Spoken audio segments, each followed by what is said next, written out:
روزہ ڈھال ہے بیماریوں سے، صحت کا بڑا اس کے اندر خاص تعلق ہے۔ کئی سال ہو گئے مجھے ایک واٹس ایپ پہ ایک میسیج ملا کہ پتہ نہیں کسی خاتون کو نوبل پرائز دیا گیا، انہوں نے کینسر سے بچنے کا ایک بڑا اچھا طریقہ جو ہے نا دریافت کیا بڑی ریسرچ کے بعد۔ وہ کیا طریقہ تھا کہ انسان ہر سال کم و بیش 1 مہینہ بھوکا رہ لے، جس میں 10-15 گھنٹے وہ بھوکا رہے، اپنے آپ کو ٹائم دے، معدے کو ٹائم دے۔ اگر وہ یہ کر لے گا تو کینسر سے بچا رہے گا، چانسز کم ہو جائیں گے۔ اس پر ان کو ایوارڈ دیا گیا، ان خاتون کو۔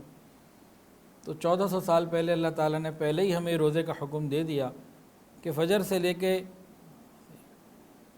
سحر تا افطار اس وقت روزے سے رہو، کھانے پینے سے بچے رہو، تو عبادت بھی ملے گی، عبادت کا اجر بھی، ثواب بھی، گناہوں کی معافی بھی، اور ساتھ ہی ساتھ یہ صحت خود بخود جو ہے نا وہ بیچ میں سے گفٹ مت کے طور پر نکل آئی۔ ویڈیو کے نیچے سبسکرائب کے بٹن پہ کلک کریں، بیل کے آئیکن پہ کلک کیجئے تاکہ ہر نئی ویڈیو کی نوٹیفیکیشن آپ کو مل جائے۔